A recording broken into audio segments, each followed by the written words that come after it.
السلام علیکم ورحمۃ اللہ وبرکاتہ۔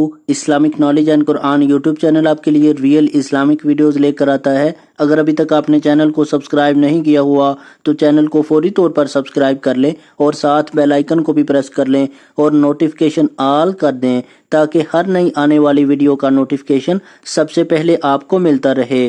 بہت شکریہ۔ تو چلیے آج کی ویڈیو کا آغاز کرتے ہیں اللہ رب العزت کے بابرکت نام کے ساتھ۔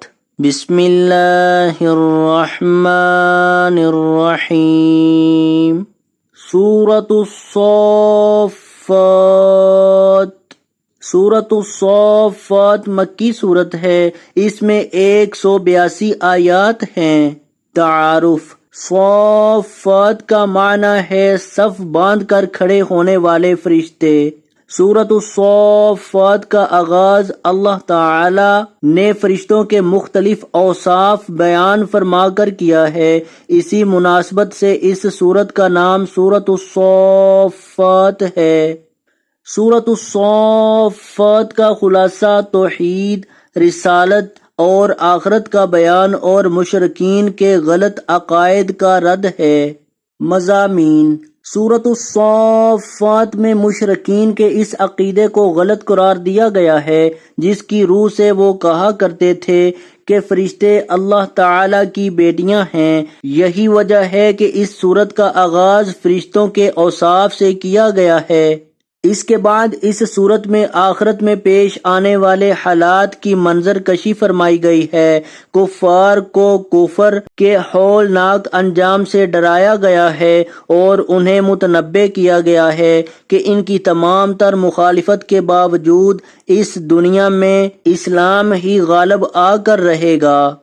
اس سورت میں حضرت نوح، حضرت لوط، حضرت موسیٰ، حضرت الیاس اور حضرت یونس علیہم السلام کے واقعات مختصر انداز میں بیان کیے گئے ہیں، جبکہ حضرت ابراہیم علیہ السلام کا تذکرہ قدر تفصیل سے آیا ہے۔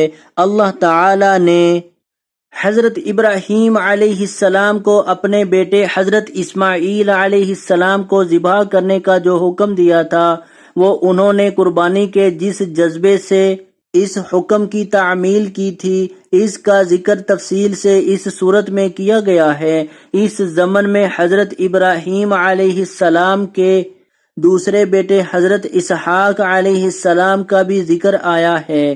سورت کے آخر میں جنات اور فرشتوں کے اصل مقام کا بیان ہے۔ سورت کے اختتام پر حضرت محمد رسول اللہ خاتم النبیین صلی اللہ علیہ وعلی آلہ واصحابہ وسلم کے غالب آنے کی بشارت اور اللہ تعالی کی عظمت کو بیان کیا گیا ہے۔ تو آج کی ویڈیو اگر اچھی لگے تو اس کو لائک، شیئر اور کمنٹ میں اپنا اظہار ضرور کیجیے گا۔ ویڈیو دیکھنے کا بہت شکریہ۔ جزاکم اللہ احسن الجزاء فی الدنیا والآخرہ۔ السلام علیکم ورحمۃ اللہ وبرکاتہ۔